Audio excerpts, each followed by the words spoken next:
Let's go. One more. Police! Blue! Right. You. Follow the door. Got it. Toilet. Clear. Police department. On September 9th, 2021, a 911 call was made by a frightened brother from Clearfield, Utah, marking the beginning of the most disturbing hunt. Clearfield 911. So my brother, he just showed up at my house. I need the cops here ASAP. What is his name? Joseph Manhunt. He has a firearm on him and he is armed. Where is he? He's outside my front door right now. I got my gun ready just in case. Joseph Anthony Manard was the same person the police were already looking for. A warrant had been issued for his arrest, and for good reason. He had a long history of violence. You gotta hurry. You gotta hurry though, I'm dead serious. He's trying to break into my house. Okay, I know that it's scary, but I do have officers on their way, okay? Okay, you gotta hurry. He's calling the police on his own family. If this person's scared of them, it should alert us to take this serious and to know that there could be real issues here. He just walked to the side of my house. I don't know if he's going towards my back door now or what. Okay. He was banging on the door, like trying to force his way in. And it looks like he might be going around the back? Yeah. Okay. Soon the police rushed to the house, ready to take Joseph in and protect the family. But when they got there, it was clear Joseph was already one step ahead of them.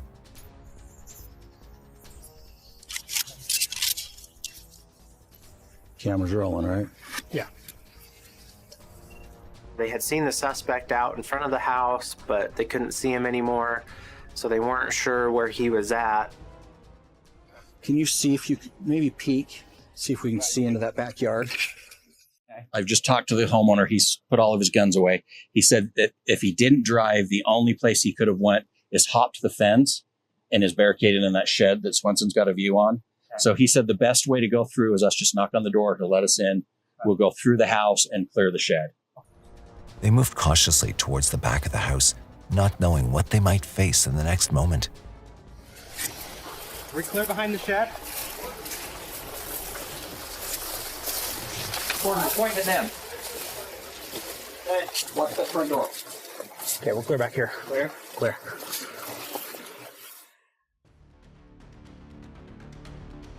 Been waiting for that door to bust open. Don't know if he wants to come out of there, guns blazing. You got me? Opening that shed door, that's definitely the most nerve-wracking moment. If he's in there, I thought, this is it. This is where we're gonna have a gunfight. Swing out wide and I can step in front. Okay.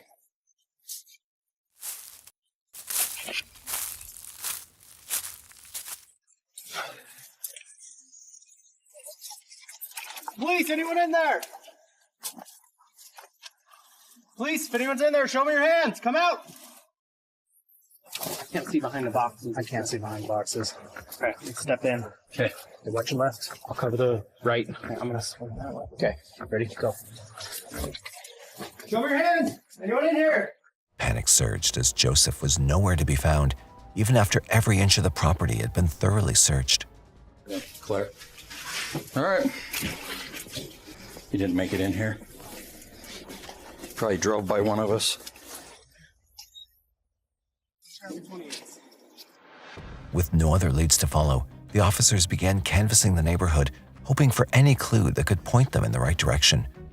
And it didn't take long before they found that a nearby CCTV camera had captured Joseph leaving the house, getting into a Hyundai car, and driving away. As night approached, the officers received word that his car had been spotted on a nearby highway. He'd already switched off the car's headlights, an attempt to vanish into the night, only adding to the officers' growing frustration. And then Officer Adair picked him up on one of our main roads. It was good conditions for us to engage in a vehicle pursuit with the suspect. He's very desperate at this point not to get caught. There were sparks starting to come out from the bottom of the suspect's vehicle. Joseph's car was overheated and was on the verge of breaking down. With no other options left, officers saw that he made a quick escape into a nearby industrial area. They lose sight of him. I start trying to coordinate units to cut off all points of entry and exit, again, into our industrial area, conduct a systematic search to try to locate the suspect.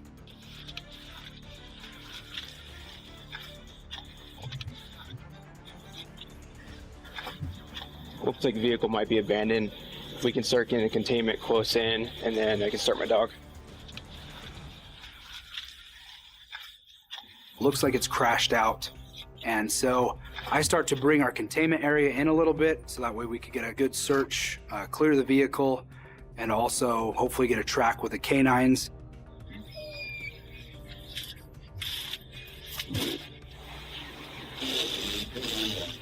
With an abandoned car and Joseph on the run, officers had little to go on until a man called in to report a terrifying shooting just a few feet away. The utility trailer, I just had a lady walk in the front door, said her car was stolen and she was shot at. What kind of car? She's got blood all over her. Just relax. Okay, we're in the area looking for this guy. Could she tell you quick what kind of car? What kind of car? She Optima. Immediately, the officers called in the paramedics to ensure the woman's safety before moving to secure the crime scene. By the time they'd taken control of the area, paramedics were done treating her. That's when she was brought in to explain what had really gone wrong. Do you mind just telling me what happened? So I was sitting in my car and waiting for him to get off. I didn't know exactly what time he was going to get off, so I showed up here at Which one was the second spot right there. Okay. And I was sitting in my car and I had my doors locked, my windows up. And now that I'm thinking about it, it sounds like he tried to open my door, but I was half asleep, and so I sat up. And when I heard the sound, I thought it was just him trying to get in my car because he was getting off of work. And so I sat up and he was like, "Hey, do you have a cigarette?" Or no, he asked me if I had a lighter, sorry. And I was like, "Yeah," and I only rolled down my window this far, and I handed him my lighter, and then he was handing it back to me, and then he just shoved his arm in my window, and I just started rolling it up, and I started screaming, and he was like, "I have a fucking gun," and then he pulled it out, and I just kept rolling up my window trying to scream, and then he just shot out the window, and then I just opened the door, and I said, "You fucking have it," and I just got out and I ran inside. So when he shot, did he shoot out the front window, the back? Do you remember which one? It was my window. Okay. My driver's side window. After receiving a general statement from the woman, Officer Gordon got her car details and flagged it in their system, allowing any matching vehicle in the area to be tracked. Just a few hours later, the radar picked up the stolen car. I identified the vehicle as being the one that Manhunt had stolen at gunpoint. I turn on our, emergency lights and sirens, and I attempt to catch up. It's apparent and obvious that he's not going to slow down. He's not going to stop. Yeah, he's a little bit ahead of me, but I can still see his tail lights. We're going over Hillfield right now. He's in about number 2 or 3 lane. The vehicle took off southbound on the Utah Highway, prompting Officer Gordon to contact the Utah Highway Patrol and report the pursuit. Within moments, the Highway Patrol planned and deployed a stinger to spike the vehicle's tires and stop the car. I'm coordinating with the other troopers that are there on scene to deploy the stop sticks. Southbound passing rest area. He's in the middle lane. I can only see his tail lights. I can't tell you exactly what it is.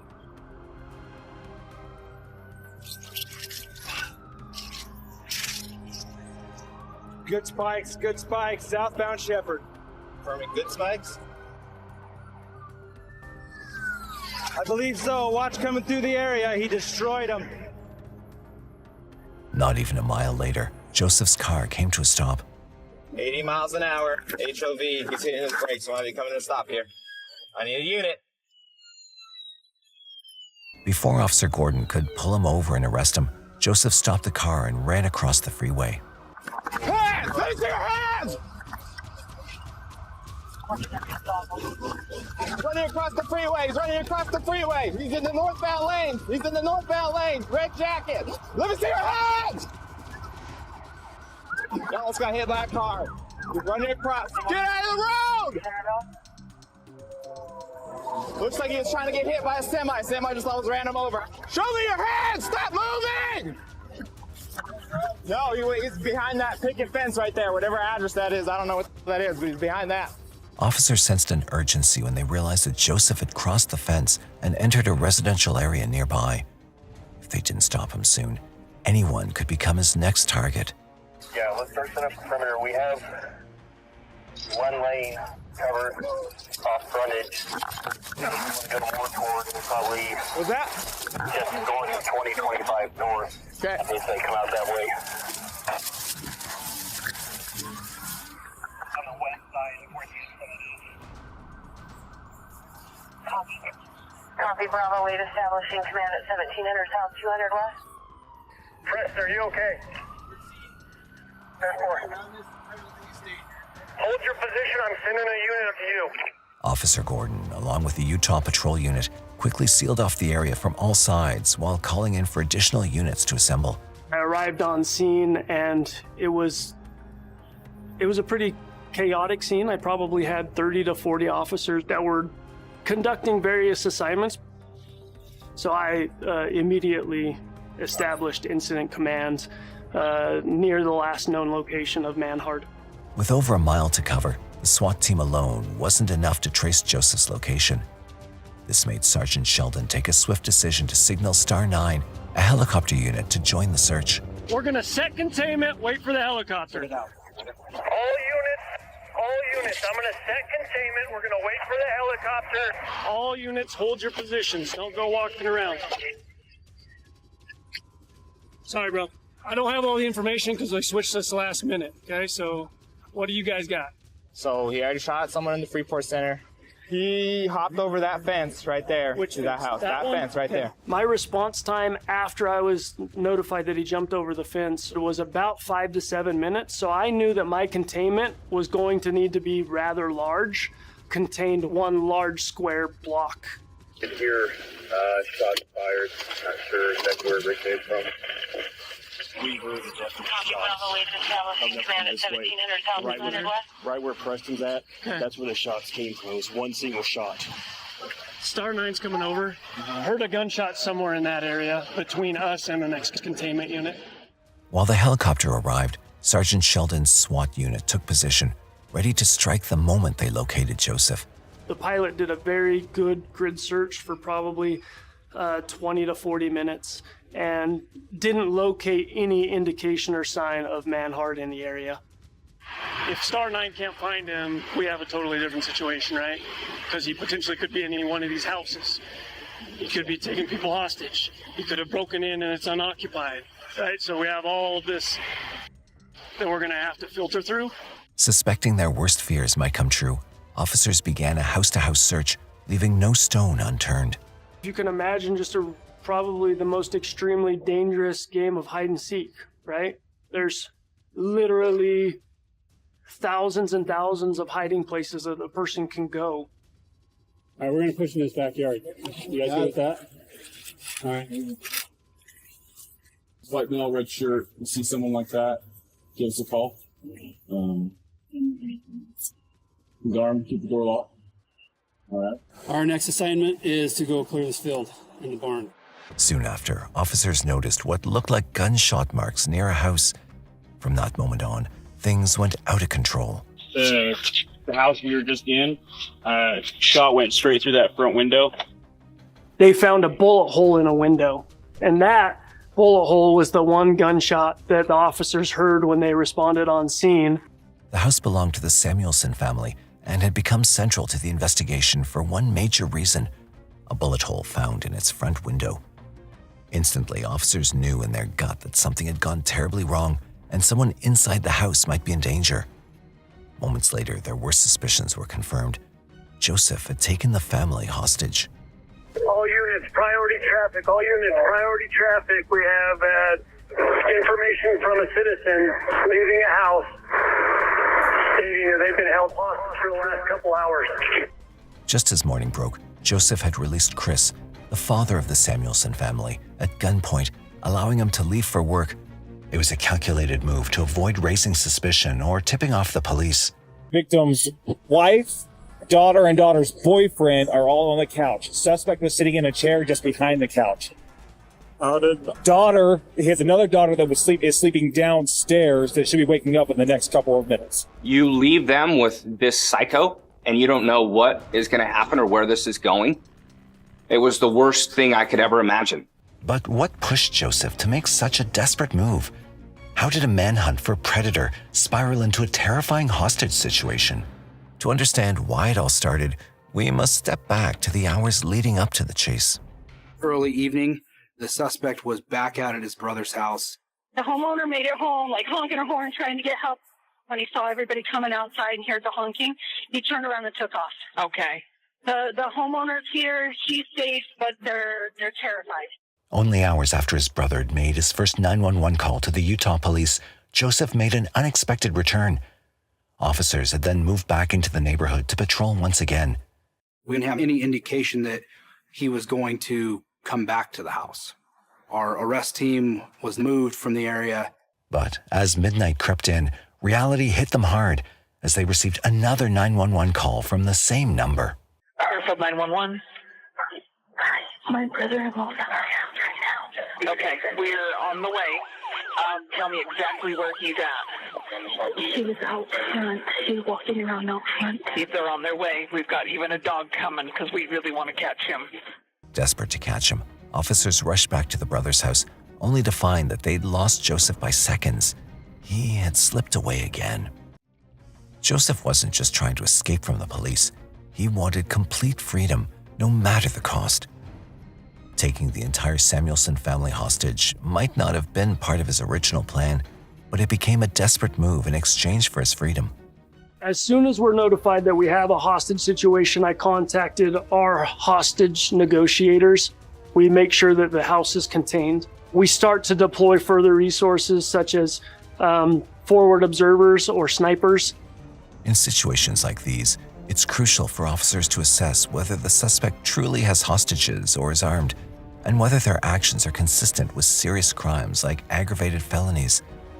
If all of these conditions are met, then the end state is deadly force, which constitutes open authority.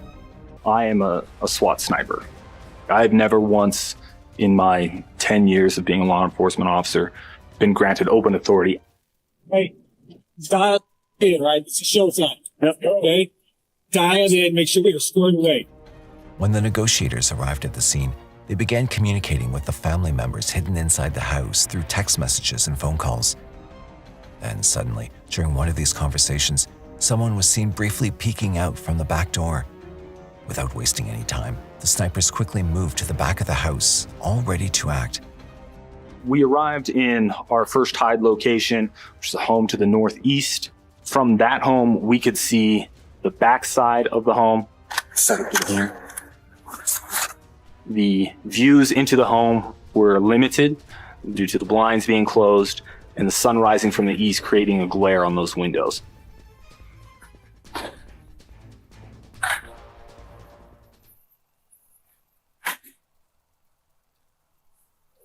Window above the garage is open slightly. But what they got to know next was alarming, that one of the hostages looked strikingly similar to the suspect. So the difference between suspect victim. Suspect appears to have a shorter, wider nose and a slightly rounded face.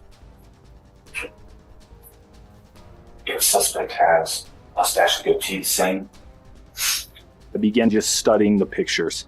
Everything from height, weight, eye color, any sort of scars, anything that would differentiate between Ethan and Joseph. Suspect is aware that police units are on scene.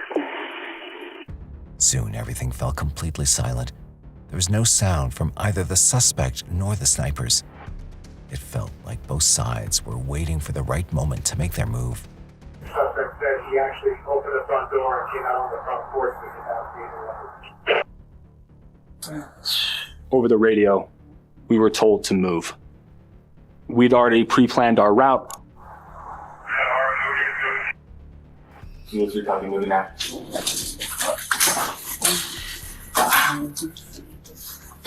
I took my rifle, a radio, and a camera, and we ran from that home. From there, the officers moved carefully through the neighborhood, crossing several backyards.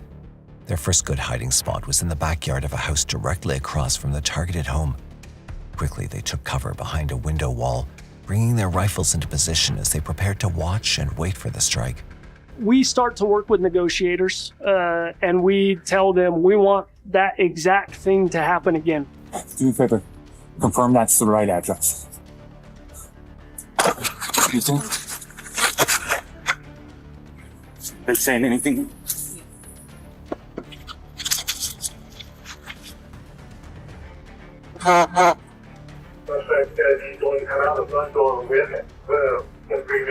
The door, hinged right, opens in.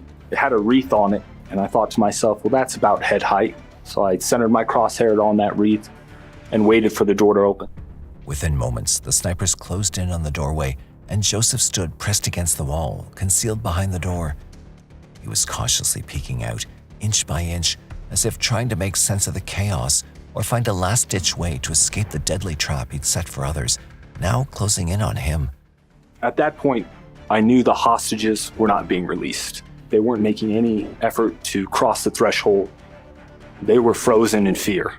At that point, I made the decision to fire. Shot out, go, go, go. Shot out, go, go. So I send the shot downrange, and I could see it impact. But then the door closed. I didn't know. I didn't know if I had sent those hostages to their death. When snipers miss, hostages die, and officers die. The door was closed, but not for long, as it was now a do-or-die moment. Here, give me the ramp, give me the ramp, give me the ramp.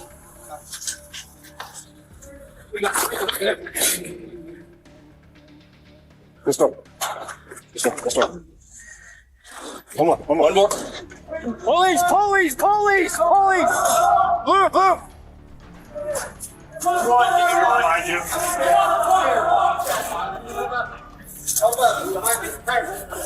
Right.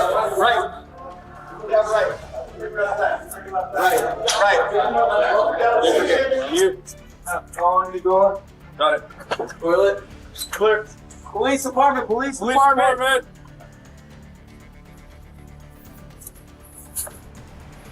Clear. After a thorough search of the house to ensure no more hostages were left behind, the Samuelson family was gradually escorted out. Gotcha, we got him. Hands up. I mean, I don't know, maybe a piece of his skull hit me or something, I don't know. You're good. You sure? Yeah, you're good. Okay,